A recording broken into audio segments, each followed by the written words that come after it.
Good morning. So in the last video or class, we discussed about kinship and marriage, right? Within this, we discussed about Gotra and different rules of Gotra in ancient India. Now today we are going to discuss about the social difference in ancient India according to caste system, right? Now before we move to the main topic, it's very important for you to understand the origin of caste, right? Now here, if you understand the origin of caste system, then it will help you to understand the remaining topic in a very good way, right? So first, the origin of caste or Varna system. See, caste is an English word, right? And Varna is a Sanskrit word. So whenever in exam is question about caste system or Varna system, both are same, right? Language difference over there. Both caste and Varna are same. Understood? Now, origin of caste system. Now, how the caste system origin in ancient India, right? So we are going to discuss about it. Now, first, the origin of caste system was mentioned in this SherigVideo text, right? And the origin of the caste system, the origin itself is called Purusha Sukta theory, right? I have wrote over here theory. Actually, in your text, written Purusha Sukta. Now, it goes like that, Purusha, Sukta means a human, right? And Purusha is a very, this divine person or a primal man, or you can say celestial being, right? Very holy person. What happened? He was sacrificed, and from his body they emerged four different caste groups. We have Brahman, we have Kshatriya, we have Vaishyas, and we have Shudras. All these emerged from Purusha's body, right? Understood? So see, this is the origin of caste system, right? Now first, from the Purusha's head, from his head or mouth, emerged Brahman. Head or mouth, emerged Brahman, right? His head, and then Brahman is, that's why Brahman is the most highest caste or top social order in ancient India. Their work is to learn and teach Vedic texts, and also they are the preachers group during the ancient time. Right?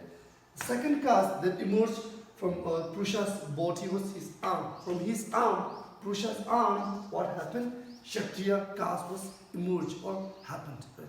Now Kshatriya is a king. Right? Their work is to protect, administrate the people during the ancient time. So Kshatriya are the second highest caste in ancient India, mentioned in Purusha Sukta theory.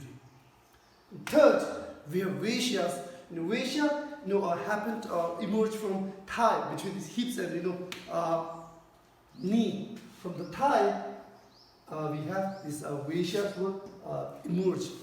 The activity, the work of Vaishyas is they need to do farming, business, and also this craft production, artisans, so their work. So third class. The last, we have Shudras, right? From the feet of Purusha, right? It happened. So their duty is to serve above three varnas. So that is how the caste system was emerged, mentioned in SherigVideo text, Purusha Sukta theory. Understood? Now this is now that's why we call it the social hierarchy or social division that used to that was there in ancient India, right? Social division. Brahman is the top, then Kshatriya, then Vaishyas, and then Shudras. So these are the four different castes in ancient India. Now what Brahman used to say? Brahman says, caste system is divine origin. Divine means very important, very holy, right? Now why it is called divine? Because the caste itself was originated from the Purusha, right? A very holy being, a celestial being. So that's why they consider it as a divine origin. That's why people need to follow this caste system, because it is origin by the divine and God creation. God made this caste system. So that is all about the origin of caste system. Understood? So now to the main topic that we are going to discuss about is social difference within and beyond the framework of caste. Now social difference, you know about it, right? Social division in ancient India, right?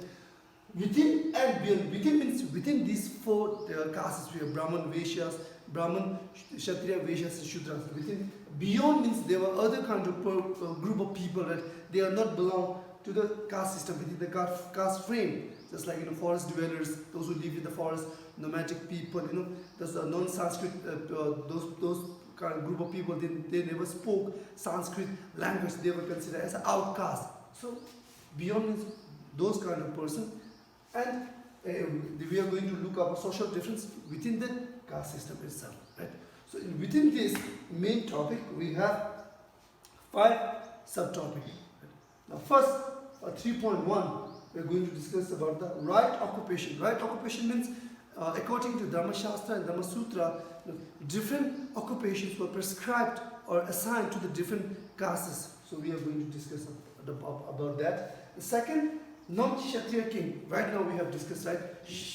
According to these 4 castes, only the Kshatriya have right to become the king, right? But in ancient India, we have a history about there were many kings who they are not belong to Kshatriya. So we are going to discuss about non-Kshatriya king. Third, jatis and social mobilities. Now jati here, jati is actually jati means birth, right? But in our textbook, jati was used for the this subcaste, and jati is also one way of doing the division in the societies in ancient India. So we are going to study about this. The fourth, beyond the 4 varna and integration. In this we are going to study about. Right now I told you that those people they are not belongs to the Vedic this 4 caste system. There are many other people, right? So we are going to discuss about their history, and at the same time we are also going to discuss about a sharing of item between the caste systems and the outcast people. So we are going to discuss this in this 3.4. 3.5, we are going to discuss about beyond the 4 varnas, subordination and conflict. In this we are going to discuss about the Chandalas, the people, and their how the Brahmin used to subordinate them, and different rules for the Chandalas people, the untouchable people, right? So we are going to discuss about this one by one separately. Now first, the right occupation. The right occupation means, according to Dharma Shastra and Dharma Sutra ancient texts, right, which they mention about, they prescribed or they assigned different duties for the different castes. Right now I told you, right, in the origin of caste system. So they also like that, so they prescribe a duty to different castes. Now first, Brahman, right? 4 castes we have: Brahman, Kshatriya, Vaishyas and Shudras. Now first, the Brahman, right? Brahman was the highest social orders in the ancient India, right? So their work is to study and teach Vedas texts, right? And they are priests or preacher, right? They used to preach the religion text to the people. So they are the topmost, highest social order in the ancient India. So their duty, their right duty is to learn and teach Vedic. Right duty for the right caste. The second, we have Kshatriya, right? Now Kshatriya used to be the rulers, the king, and their work is to protect the people and do the administration.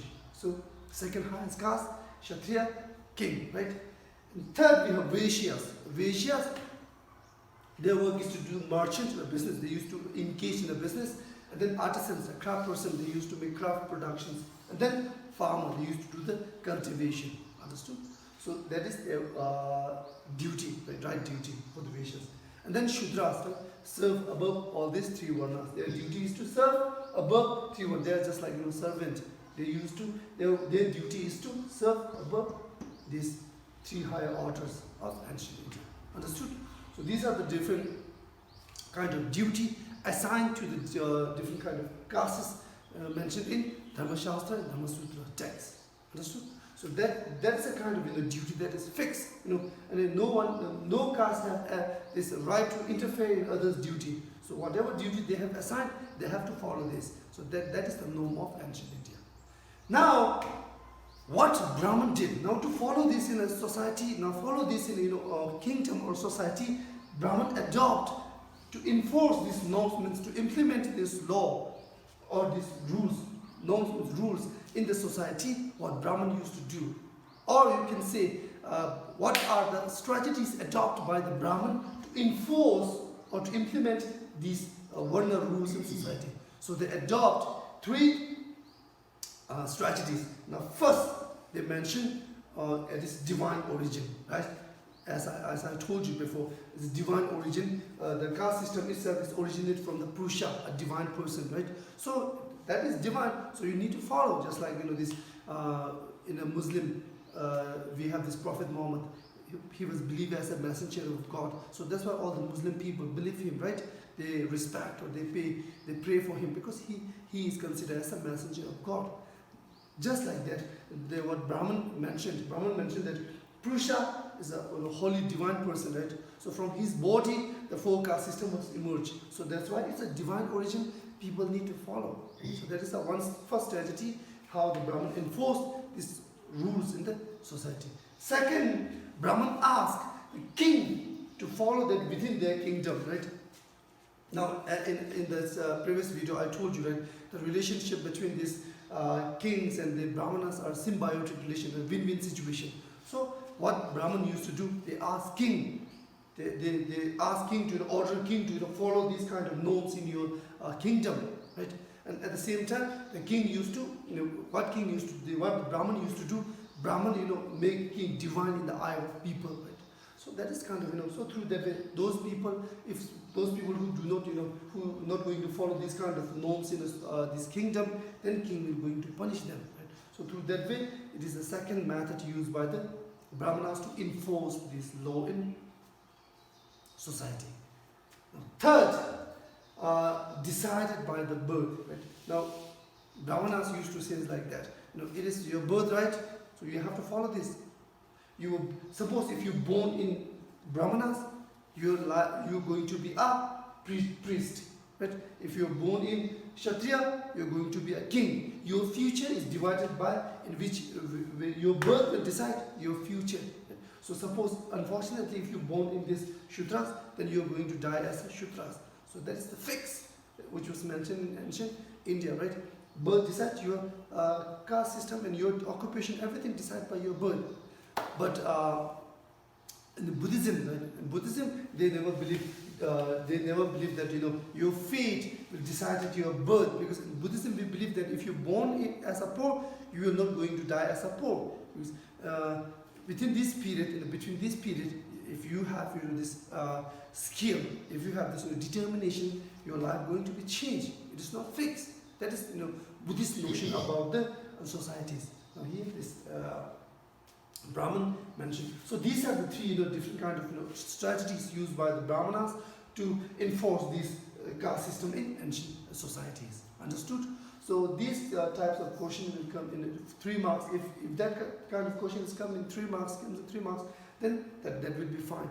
If that types of question came in 8 marks, then you need to elaborate a little bit. Understood? Next, we are going to discuss about non-Kshatriya king. Now, 3.2, non-Kshatriya king. The topic itself is very clear, right? Non-Kshatriya king means, according to Dhamma Shastra and Dhamma Sutra, only Kshatriya people have right to right to become a king. But we have a history. We have these sources which mention about there were many kings who they not belongs to Kshatriya caste. So we are going to discuss about it. The first, we have Mauryan, right? Mauryan dynasty, right? Mauryan empire between this 322 BC to 185 BC. Mauryan, we have this Chandragupta Maurya, we have this Bindusara, then we have Ashoka, right? Very powerful king during the ancient India. Brahman considered them as low origin. But according to Buddhist texts, they mention that Maurya belongs to Kshatriya group. But Brahman were more powerful in the ancient time. So Brahman mentioned like that. Mauryan belongs to low caste. They become king. So Mauryan comes under non-Kshatriya king. Understood? The first. Second, we have these Shungas and Khanvas, right? Picture of Chandragupta Maurya. Then second, we have Shungas and Khanvas. Immediate, succession after the decline of Mauryan Empire were Shunga and then Khanvas, right? So both the Shungas and Khanva belong to Brahmana castes, Brahmana caste, right? So they are not allowed to become a king, because Brahmana need to be this priest or learn and this teach Vedas, and their duty is different. They have assigned different duties. But Shungas and Khanvas, they become king in ancient time, so they become non-Kshatriya king. Understood? Second. And third, we have Shakas, right? Central Asian people. Shaka, they are culturally not Indian. They came from this, northeast area, not this south, this Central Asia, this area, Stan area, right? They came to India. No, not only that, in the circa 1st century BC, they also ruled many part of India in this northwest area, right? So that's why the Shakas were also non-Kshatriya king. And Brahman used to mention, Brahman used to call them as a Mechlas or Melicha, according to your convenience. You pronounce it Mechlas or Melichas. Now, what it means, Brahman, mentioned Shaka as a outcast, barbarian, right? Because they are these Sanskrit language people, right? They came from outside. Culturally they were not Indian, so they became king. They were not included in the four caste system. So Shaka also become non-Kshatriya king. Last we have this Satvana king, right? Satangani, Gautami Putra Shri Satangani, right? Shaka, so here pictures of Shaka. These tribe people, right? Last we have this Satvana king, right? Gautami Putra Shri Satangani. Right? Satangani, he mentioned he belongs to Brahman caste, and he also mentioned this. He was the destroyer of the pride of Brahmanas, not Brahmanas, sorry, Kshatriyas. So he himself, mentioned that he was Brahmanas. So Satvana, a very powerful ruler in this 2nd century BC to 2nd century CE, to ancient India in the Deccan area, right? So they also non-Kshatriya king. So these are the non-Kshatriya king that mentioned by the Brahmanas in your textbook. Understood? So if there's a question about the non-Kshatriya king, so you need to learn these different kind of names: the Mauryan, Shunga, Kanvas, Shakas, and then Satvanas. Understood? Okay. Then next we are going to discuss about 3.3 jatis and social mobilities. Now see. Jati, actually the meaning of jati is birth, but in your textbook, jati referred to as a subcaste. Now, what is jati? Jati is kind of this. Jati is also used this division of people in ancient India, right? Just like caste. Caste is also used to make a division among the people in society, right? Just like jati, also used by the Brahmanas to divide the people in ancient India. Now, before we move to this topic, I think it's very important for you to know the difference between jatis and caste a little bit, right? So it will clarify your doubt. First, we have caste, and then we have jati, right? Now, the first difference between the caste and jati are: caste is an ancient social division origin in Vedic text. I told you, right? With this Purusha Sukta theory. Right? This caste system was mentioned in this RigVedic period, and it is one of the most ancient methods to make a division in society. Now jati is a later, jati came later. As compared to caste, jati was introduced later on by the Brahmanas to divide social. Right? With the changes of time, with the increase in the production, movement of the people happened during the 6th century BC to 6th century AD. Right? Different works were started.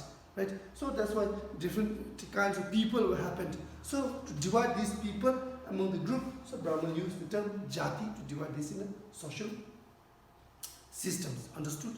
The second differentiate between jati and caste is we have 4 caste system or 4 varna, we know about it, right? But we have countless jati, or more than 1,000 jatis in India, right? There are 4 varna or caste system, right? You know about it. And then we have this. Then there are thousands of jati in India. This is third. 4 varna caste system. Example, you know about, right? We have this Brahman, Kshatriya, Vaishyas, and Shudras.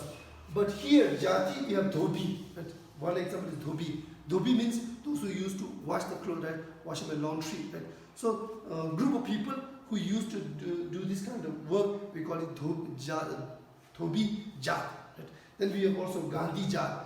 Gandh means smell. So they are perfume seller. Not only that, we have this silk weaver. We have different kind of social groups within ancient India, right? Jati actually means division of people on the basis of occupation, and introduced by the Brahman and later on. Understood? Now, jati and social mobility. Now, jati, right now I told you, right? In your textbook, jati refers to as a subcaste. Right? Now here, social mobility means what? Now, in the caste system, everything was fixed, right? If you were born in Shudras, no any development were there, no any improvement, right? Now, in jatis, they were kind of social development, right? Everybody has a right to develop, right? Not like a caste that is not fixed. in Jati, there was some kind of social mobilities, means social growth is there. Understood? So first, we are going to discuss about it. Now, just like caste, Jati is also based on birth, right? Jati is also based on birth. Your birth will decide your Jat. Now, there are thousands of Jats in Indian the society. Even today, we divide people on the basis of Jat, right? Even in India today. Now, with the changes of time, what happened? As we discussed in chapter number 2, right? With development during the 600 BC to 600 century AD, there were development in trade, development village, right? Everything development started with later on the changes of time, right? Movement of people from one place to another, trade happened. So when the movement of people started, there were different kind of works, different kind of this occupation was started, right? So now what happened? There was some kind of work that when the Brahmin encountered these kind of work, just like this goldsmith. The goldsmith work is that kind of goldsmith work is not used to carry on by these Brahmanas, Kshatriyas, Vaishyas and Shudras. Now these are different kind of activity that was emerged later on. So to assign or so to give a name to this kind of occupation, so Brahman, what Brahman need to do? So they are not allowed to make a new caste because they said that we have 4 castes that is fixed. Now to divide these people in the society, they use Jati to divide the people in society. Right? So see, social division according to occupation, introduced by Brahman in later on with the changes of time. Now here, suppose is goldsmith, right? Subanakar, right? Those who people use in case you're making of this gold this ornaments or whatever it is, right? So they are not included in the forecast. Now the goldsmith, the activity, right? The occupation is not included in the caste systems, right? So Brahman divide these kind of people into according to occupation. So that's why we have countless of jatis, because different activities of different work introduced happened with changes of time. Understood? Now, sometime what happened? These jati people group together and they work as a shirnis or guild, right? As we have discussed, the jati who share a common work can sometimes organize into a guild or shirni, as we have discussed in chapter number 2, right? Guilds or shirni are a group of people who work as both merchant and artisans, right? So we have this Subanakar, goldsmith. They used to work together as a team, guild or shirnis. Understood? Now, how do we know about the guild or shirni in the jatis? Because in the 5th century AD, we found stone inscription mentioned about in the Madhya Pradesh. Madhya Pradesh, you know about it, in a state in the center of the India. Madhya means center and Pradesh means area, is the center of the India.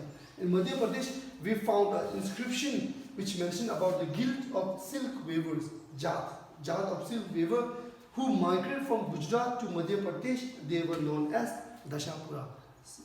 Even in still today, in Madhya Pradesh, you will find these kind of Jat people were there, silk weaver were there, right?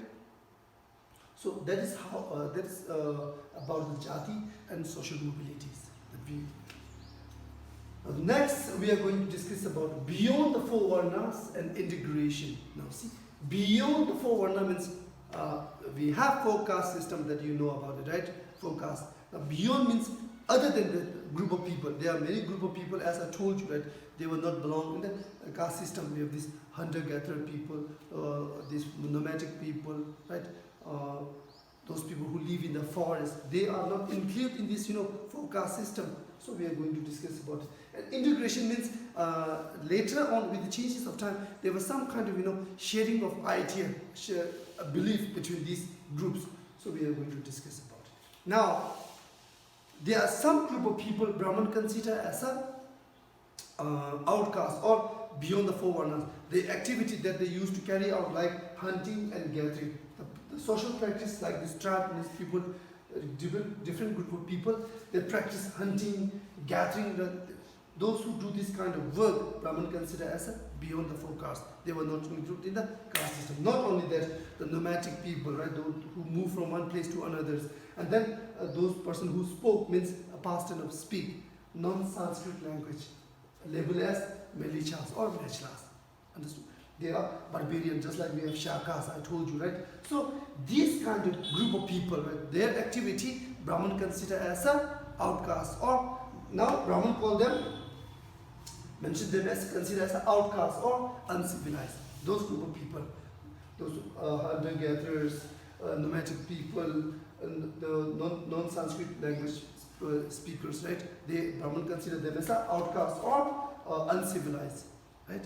Now, just like now, in the history, we found some kind of integration with this of Eglavia, right? You must heard about the Eglavia, right? Very this interesting story in the Mahabharata, Eglavia, right? Eglavia belonged to Nishadars. Nishadars means those people who live in the forest dwellers, right? A category. He is a forest dwellers, live in the forest, right?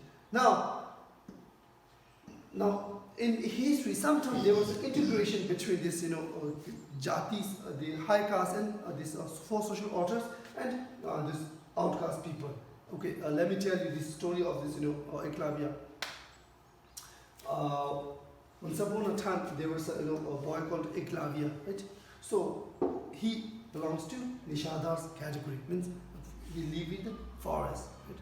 Now he was very, this eager or keen or very fond of learning the archery, right? Archery. Then what he did, he went to the Dronacharya, a very, this important person in the Mahabharata, right? Dronacharya used to be a teacher of this group prince, right? Being Arjun, their king, their teacher. Now, Eglavya approached to Dronacharya and he asked Dronacharya to accept him as a student and teach him how to teach him a skill of archery. Now, Dronacharya, a very this scholar, or he know about the ancient caste system, he immediately reject him as his student because Dronacharya know that he belongs to this Nishadars, and he has no any right to learn this archery because learning archery and swords, all this activity belongs to the king, Kshatriya group. So he rejected him as his student. Now, instead of becoming sad or depressed, what he did, he went back to the forest and he made a statue of Dronacharya by the clay. And then taking this statue as source of inspiration, he learned archery. And with the passage of time, he became such a marvelous archer. Right? And then one day he went for the hunting. Right? He went to the hunting, and when he was aiming, suddenly what happened? A dog barked him like anything and disturbed him so much. Right? So he was a bit disturbed, and he shoot 7 arrows in the air from this direction where the sound used to come. Right? So what happened? The arrow hit in such a way that the 7 arrows put inside the dog mouth, and without dropping a single blood, it stopped the sound. And that dog belongs to the group prince. They also in the jungle, they came to hunting. Right? Now when the Arjun and this Bhim and Yudhishthira, when they saw that kind of skill, they were astonished. They were shocked by seeing all these things. And then they tracked the Eklavya and they asked him the question, "Who is your teacher?" And Eklavya said, Dronacharya. Then the Arjun and they went back to Dronacharya, and the Arjun asked a question to Dronacharya. Dronacharya, once upon a time you told me that I'm the best archer among your students. Now see, then the Arjun narrate all the story to the Dronacharya about the incident that happened. Then what happened? Dronacharya went to meet the Eklavya, and the moment Eklavya saw the Dronacharya, he, without wasting any time, he did the prostration, right? Show the respect to his guru. Even he didn't teach him, but this is some kind of this respect to the teacher in ancient time. Then Dronacharya asked Guru Dakshan, means fee, tuition at the fee, right? So Eklavya is ready to give whatever he asked. Then Dronacharya said, "I need your right thumb as a Guru Dakshan." So without wasting any time, with the help of a knife, he cut his thumb and gave it to Dronacharya. The moment that onward, Dronacharya, the Eklavya, he is not he can shoot arrow in not that much speed and accuracy that he was used to before, right? But through that way, Dronacharya kept his promise by saying that Arjun is the best among my students. Understood? Now, within this story, what we know about is this story reinforced the idea of caste system. How the caste system works in ancient India, right? The forest dwellers, and they are not allowed to learn this, archeries and everything, right? So through that story, that reinforced that kind of norm that used to practice in ancient India. Understood? That is kind of the sort of integration, right? Integration means amalgamation or sharing of idea between this Varna system and outcast. And there are many stories, just like we have this Bhim and Vidamba marriage, right? You also, now I'm not going to tell you the story, here Bhim, when they went to the forest, he came across this Rakshas, then she discussed a beautiful lady, and they fall in love. Not only that, they have a son called Gadokchand, right? Now that kind of marriage is not appreciated according to the Hindu text that we have, right? That also kind of social integration happened in the ancient India, mentioned in Mahabharata. Understood? So that is all about the beyond the four varnas and social integration. Understood? Okay, now the last topic that we are going to discuss about is subordination of lower people. Now subordinate means when we try to show someone as inferior, less importance, right? Then we call it subordinate, marginalized. Right? Now subordinate of lower people means Brahmanas consider some people in ancient India as untouchable. Untouchable means achut, right? Achut, untouchable. The Brahman consider some group of people as untouchable. Because why they consider untouchable? According to work, they are considered as a pure because they used to learn Vedic and they are Kshatriyas, right? Farmers, Vaishyas, they are considered pure. And some group of people, they are not included in the caste system, they consider as impure, dirty. Right? So they consider these kind of group of people, they not belong in the caste system, are untouchable, right? Polluting, consider polluting means pollution, about it, right? Making dirty. We have this noise pollution, sound that is undesirable frequency in the air is called noise pollution, right? Water pollution, we have pollute means to make dirty. Now, what Brahman consider, they consider some group of people, outcasts, dirty, seeing them as a dirty, right? So, by the top social order means the Brahmanas, Kshatriyas, Vaishyas, they consider some group of people as untouchable. Now, work they used to do, Brahman used to do this preaching and learning, and king used to do this, administration, ruling, right? Now, those people, their work is to, clean the street and handling the crops and dead animals. They were considered dirty. And they the Brahman called those people who used to do this kind of work, handling crops means dead body, and dead animal are called Chandalas. Chandalas are a group of people, they used to do this kind of work. Now Chandala is considered untouchable by the Brahmana during the ancient time. Understood? See, Chandalas people. Very sad story, right? Chandalas people, they are. So now, what happened? They are, such kind of discriminations were there in ancient India. Not only that, ironically, Manusmriti, one of the most ancient texts of Hindu, they also laid down the duties. They wrote the duties for Chandala. What are they also wrote about a different kind of duties for the Chandalas.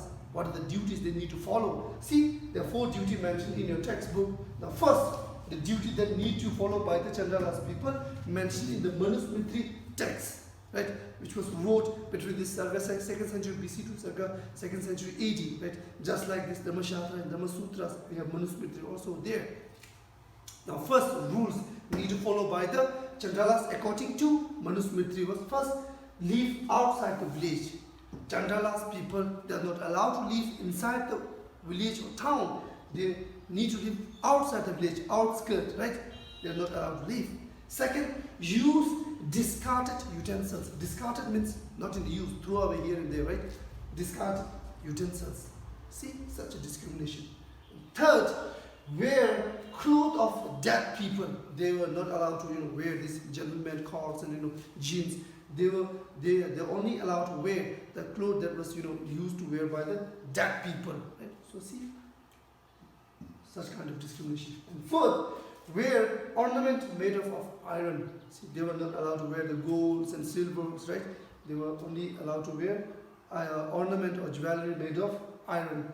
So see, such a discriminations were there, fall into the Chandalas. And their work is to look after the dead bodies, right? Dead animals, clean the street. So sometimes in ancient, the high class people consider seeing themselves as a dirty. Right? So that's such a kind of discriminations were there. Even in today's India, we have problems like that. Nowadays, we call Chandala as this. Before this independent, we call them Chandalas. Gandhiji used to call them Harijan, right? And after independence, we call them as a Dalit. Nowadays, we call them as a scheduled tribe, right? Now, that is, kind of, history about Chandala mentioned in the Manusmriti, right? But not only that, we also found another sources which also mention about their lifestyle. Just like we have this text of this Fasheng, Chinese travelers, right?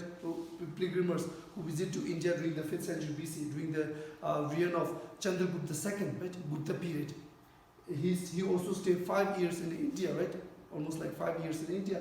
So what in his text, it's mentioned like that, Chandala people used to, sound clipper. Clipper means the sound of this bell, bell, just like bell. In Tibetan, we call it erka. Erka.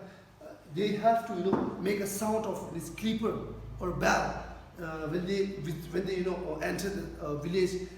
When they make this kind of sound, when the high top order, social top order people, when they heard this sound, they make the social distance. They make the distance from the Chandalas. Also, they consider seeing them as a dirty. So when they heard this kind of sound, so they make distance, right? So that kind of discriminations were mentioned by the Fasheng in her book, right, about the Chandalas. Not only that, there were another, these Chinese travelers, Xuanzang. In his book, he visited India during the Harshvardhana period, right?